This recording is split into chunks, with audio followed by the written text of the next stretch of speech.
See it on my face, I made up my mind. Not another day, you're on borrowed time. Let me get away, yeah I'm running, yeah I'm running. So love me or leave me, I'm standing alone. Can't shake a feeling that lives in my bones. Lie to me, tell me you wish that you could, but nothing you gave me is worth what you took. Cause baby when I'm gone for good.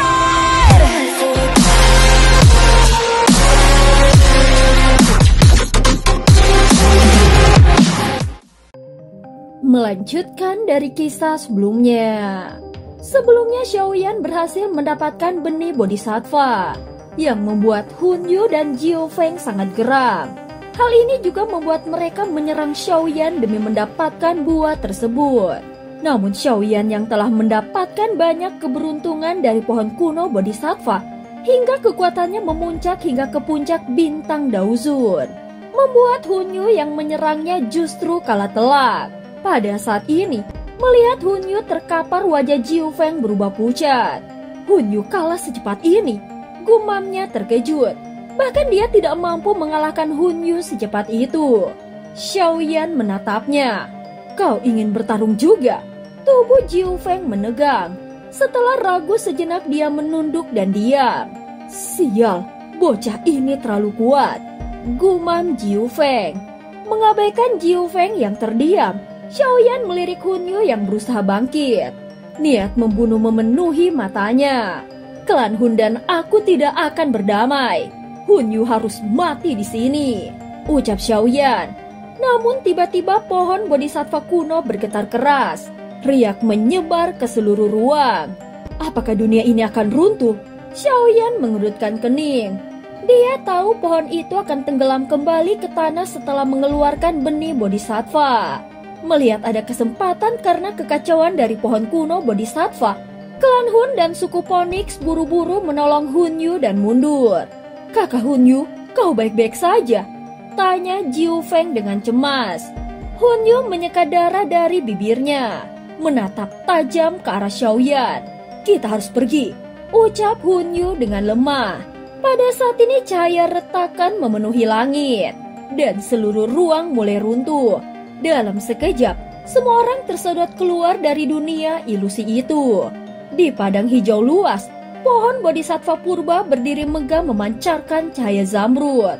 Dari dalamnya banyak sosok muncul, termaksud Xiaoyan, Sun Er, dan yang lainnya. Kami akhirnya keluar. Gu Qingyan menghela nafas lega. Semua orang bersyukur telah selamat dari ilusi mematikan itu. Pohon bodhisattva perlahan bersinar, lalu tenggelam ke dalam tanah. Semua orang terdiam menatap dengan rasa kehilangan. Sayang sekali, kita tidak menemukan hati bodhisattva, ucap Gu Qingyan dengan pelan. Xiaoyan tersenyum samar, menyentuh dadanya yang berdenyut dengan cahaya hijau. Hati bodhisattva kini berada di tangannya. Begitu dia menyempurnakannya, dia bisa menembus ke tingkat Daoseng. Terima kasih saudara bodhisattva, semoga kita bertemu lagi, ucap Xiaoyan lembut saat pohon itu benar-benar menghilang ke dalam bumi. Namun sebelum dia sempat melanjutkan kata-katanya, ruang di sekelilingnya tiba-tiba bergetar hebat, seolah berubah menjadi penjara yang menutup rapat seluruh area. Ekspresi Xiaoyan menjadi gelap saat melihat fluktuasi ruang. Di langit, seekor Phoenix iblis raksasa ilusi muncul di belakang Jiu Feng, memenuhi seluruh langit dengan kekuatan spasial yang bergetar. Sepertinya kepala suku berikutnya suku Heaven Demon Phoenix, bukan kau, ucap Xiaoyan dengan dingin. Jiu Feng gemetar mendengar itu lalu berteriak, Hunyu, cepat bertindak. Hunyu tersenyum dingin mengeluarkan gulungan spasial lalu menghancurkannya. Segera energi ruang meluap dan disalurkan ke tubuh Jiu Feng. Jiu Feng segera merobek udara menciptakan lubang hitam besar yang menyebar dengan aura menakutkan. Seorang banseng, teriak beberapa orang dengan wajah pucat. Xiaoyan menyipitkan matanya. Mereka memanggil bantuan. Tidak boleh dibiarkan. Dia mengibaskan tangannya melepaskan binatang api yang berlari menuju retakan ruang. Namun dari lubang itu muncul tangan tulang putih yang menyambar api dan menghancurkannya. Bahkan Hunyu tidak bisa menghabisi bocah ini rupanya. Suara tua itu terdengar dan dari celah itu keluar seorang lelaki tua berambut abu-abu membawa tongkat tulang. Mata hijaunya memancarkan cahaya menyeramkan. Penatua Guyao. Hunyu menunduk dengan hormat. Dia menunjuk ke arah Xiaoyan. Penatua Guyao, dia berlatih sebulan di bawah pohon bodhisattva. Kekuatannya mencapai puncak Daozun. Kami butuh bantuanmu, penatua. Guyao menyeringai menatap Xiaoyan. Tidak disangka bocah ini seberuntung itu. Melihat situasi yang semakin mengancam, Gu Qingyan juga berencana segera menghancurkan gulungan pemanggil. Tapi Sun Er menggelengkan kepalanya dan mencegahnya. Tidak berguna. Ruang di sini disegel oleh ilusi Phoenix milik Jiu Feng, ucap Sun Er. Pada saat ini Guyao menatap mereka dan tertawa pelan. Ada juga keturunan klan Gu di sini rupanya, ucap Guyao. Penatua, tangkap Xiaoyan dulu sebelum terlambat, ucap Hunyu dengan cepat. Guyao tersenyum dengan malas. Baiklah, biar aku lihat seberapa kuat bocah ini, ucap Guyao. Segera dia melangkah perlahan di udara menatap Xiaoyan dengan dingin. Klan Xiao sudah hampir punah, tapi kau cukup mengejutkan. Banyak orang dari klan Hun tewas di tanganmu. Namamu cukup terkenal, ucap Guyao. Xiaoyan terdiam, tetapi tekanan berat terasa dari tubuh Guyao. Aku dikenal sebagai Tianzun kedua, atau sebut saja Penatua Guyao, ucap lelaki tua itu dengan datar. Kelopak mata Xiaoyan berkedut. Jadi ini Tianzun kedua Hall of Soul. Kalau begitu, Tianzun pertama pasti jauh lebih kuat. Xiaoyan mengepalkan tinjunya. Aku harus segera menyempurnakan hati bodhisattva dan menembus Banseng. Hanya itu cara melawan mereka, gumam Xiaoyan. Hei, jadi kau mau ikut denganku secara damai atau kita bertarung, ucap Guyao. Tubuh Xiaoyan bergetar. Segera sayap tulang merah hijau terbentang di punggungnya. Aura Phoenixnya membuat para anggota suku Heaven Demon Phoenix terkejut. Sun Er, bisakah kau menahannya sebentar? Ucap Xiaoyan pada Sun Er. Sun Er mengangguk. Ya, Xiaoyan gege. Segera tubuhnya melesat ke depan dan tato klan berwarna-warni muncul di dahinya. Pada saat yang sama, api keemasan juga meluap dari matanya. Hati-hati, ucap Xiaoyan mundur dan mengangkat tangannya. Pada saat ini 5 api surgawi muncul berputar di depannya. Tanda dia akan melepaskan serangan terkuatnya. Jadi rumor penggabungan api surgawimu itu benar, ucap Guyao dengan serak. Baiklah, biar kulihat sendiri kekuatanmu, ucap Guyao melanjutkan. Dia lalu menatap Sun Er dengan tersenyum dingin.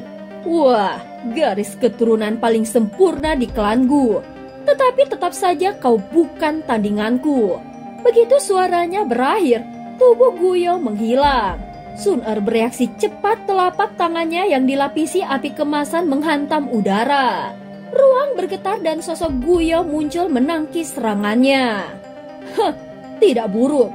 Tidak heran kau dianggap pewaris terbaik klan Gu, ucap Guyao sebelum telapak tangannya berputar cepat membalas dengan kekuatan luar biasa. Segera benturan keras terdengar. Sun Er terhempas mundur, wajahnya mulai pucat. Tetapi dia segera menstabilkan diri membentuk segel tangan seperti badai. Seketika api kemasan menyembur dari tubuhnya menyalakan langit. Guyao tertegun, lalu tertawa rendah. Hahaha, api surgawi kaisar emas pembakaran. Api warisan klan Gu. Peringkat keempat di daftar api surgawi. Tak kusangka gadis kecil sepertimu bisa menaklukkannya, ucap Guyao. Pada saat ini api keemasan berkobar di langit menerangi seluruh medan pertempuran. Itu adalah api surgawi kaisar emas. Peringkat keempat di daftar api surgawi warisan kuno klan Gu yang jarang bisa ditaklukkan. Ini memang api surgawi kaisar emas, gumam Guyao dengan wajah tegang. Dari kejauhan, Xiaoyan juga merasakannya dan berbisik kagum. Jadi ini kekuatan sejati Sun Er, ucap Xiaoyan. Gu Yao menatap Sun Er. Dikabarkan api ini bisa membakar Daoqi. Hari ini aku akan membuktikannya sendiri. Segera dia mengangkat tongkat tulangnya. Kabut hitam menyebar dan membentuk kerangka hitam raksasa setinggi 10.000 kaki. Aura dinginnya membuat semua orang gemetar. Raja Tengkorak Kegelapan, skill Dao kelas Tian. Bahkan Ban Seng pun harus berhati-hati. Ucap Hun Yu bergumam ngeri. Pergilah, teriak Gu Yao. Segera tangan kerangka itu merobek udara menebas ke arah Sun Er. Sun Er mundur dengan cepat, lalu membalas api surgawi Kaisar Emas. Segera lautan api emas setinggi 100 kaki muncul dan bertabrakan dengan tangan kerangka.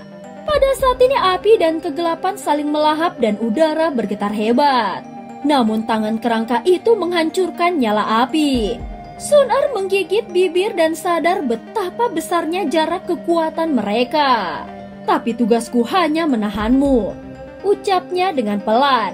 Segera dia membuat segel tangan formasi surga pembakaran Kaisar Emas. Pada saat ini langit bergetar. Pilar-pilar api emas turun dan membentuk jaring raksasa yang menjebak kerangka hitam di dalamnya.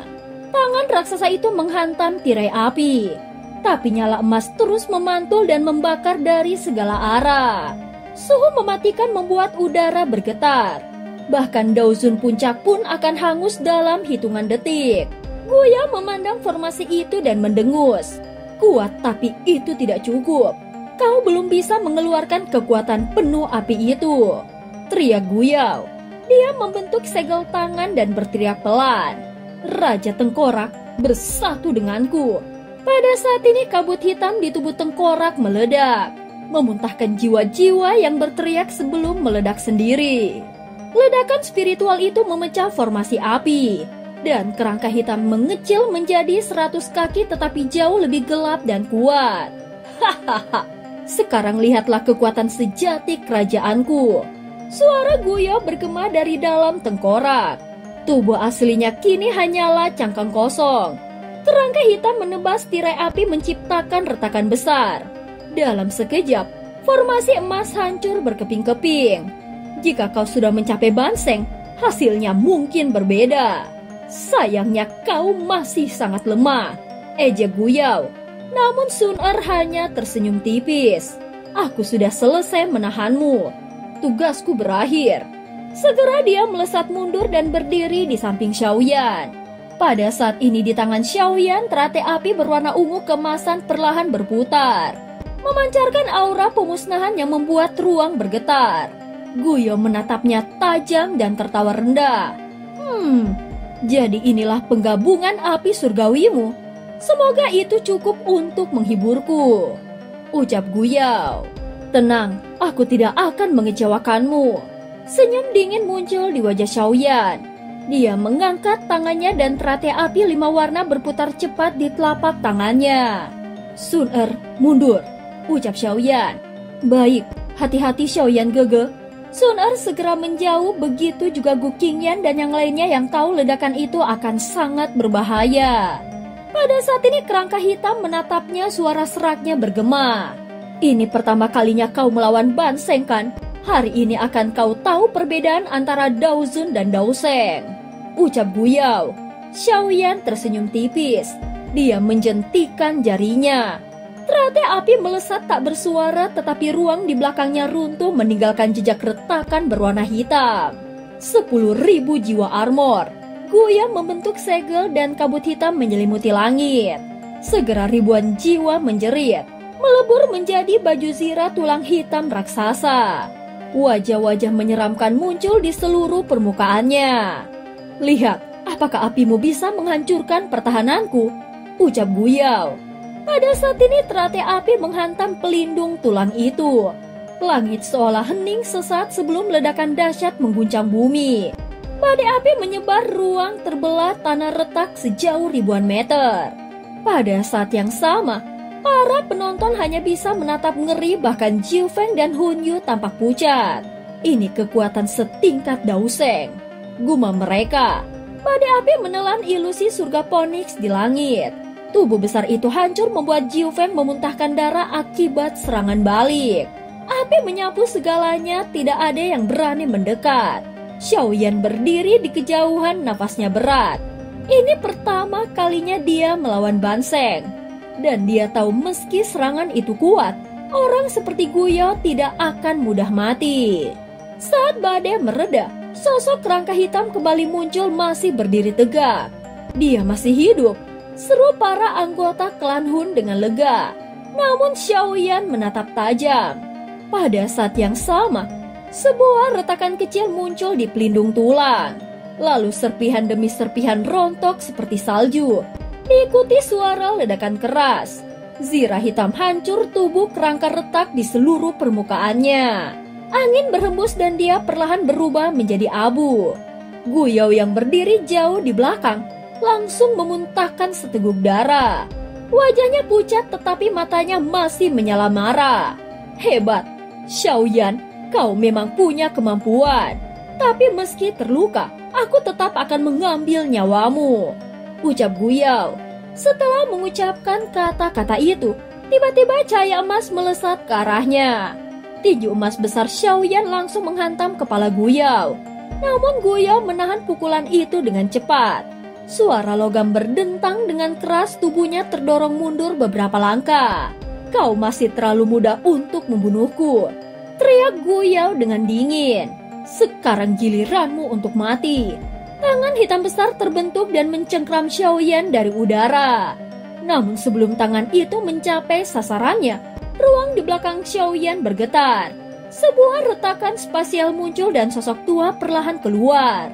Suaranya bergema dengan tegas. Gu Yao, kau tidak malu menyerang generasi muda? Pada saat ini Gu Yao terkejut melihat sosok tua muncul. Yao Chen, gumam Gu Yao dengan serak. Guru, mengapa kau di sini? Xiaoyan tercengang melihat Yalao. Kalian tinggal terlalu lama di wilayah kuno. Aku khawatir. Jadi aku datang, jawab Yalao tersenyum tipis. Kekuatanmu melonjak pesat melebihi harapanku, ucap Yalao lagi. Pada saat ini kelompok Sun Er menarik nafas lega melihat Yalao telah hadir. Segera Yalao menatap Gu Yao. Gu Yao, kau bagian dari generasi tua. Tak pantas bersikap serakah seperti tadi, ucap Yalao. Klan Hun tidak peduli soal malu. Kami pakai semua cara untuk menyelesaikan misi kami, ucap Gu Yao tertawa sinis. Hahaha, menindas yang mudah bukan bukti kekuatan. Ayo kita lihat siapa yang lebih kuat, ucap Yalao. Gu Yao cemberut meski takluk pada Yalao. Dia tidak mau mundur. Jangan sombong hanya dengan pavilium bintang jatuh. Ketika leluhurku panggil bala bantuan, apa kau masih berani, ucap Gu Yao. Saat ketegangan naik, Sun Er juga memanggil bantuan. Gulungan spasial dipakai dan penatua Tong Xuan akhirnya muncul. Hahaha, Xiaoyan, kita bertemu lagi, sapa Tong Xuan dengan ramah. Lalu menatap Gu Yao penuh teguran. Melihat bantuan Xiaoyan yang telah tiba, Gu Yao mulai ragu. Kita perlu panggil ahli lain, tanya Hun Yu. Setelah mendengar saran Hun Yu, Gu Yao tidak langsung bertindak. Sebaliknya dia menanyakan tentang hati bodhisattva dan ketika tahu tidak ditemukan, dia memilih untuk mundur. Kalau begitu kita pergi dulu dari sini. Memanggil lebih banyak akan memperlihatkan kekuatan kita, ucap Gu Yao kepada Hun Yu. Lalu langsung menghilang meninggalkan kelompok Xiaoyan. Melihat Hall of Soul menghilang tanpa sepatah kata pun, Xiaoyan menghela nafas. Sayang kita tidak membuat Hall of Soul menanggung lebih banyak kerugian, ucap Xiaoyan. Mendengar kata-kata Xiaoyan, Yalao tertawa. Hahaha, kau sudah hebat telah melukai Ban Sheng. Kita tidak usah memaksa. Klan Hun terlalu kuat. Bertempur habis-habisan akan merugikan kita, ucap Yalao. Pada saat ini penatua Tong Xuan juga setuju dan mendesak agar kelompok Sun Er pulang ke alam Gu secepatnya. Sun Er menatap Xiaoyan khawatir. Xiaoyan gege, hati-hati. Klan Hun takkan lupa.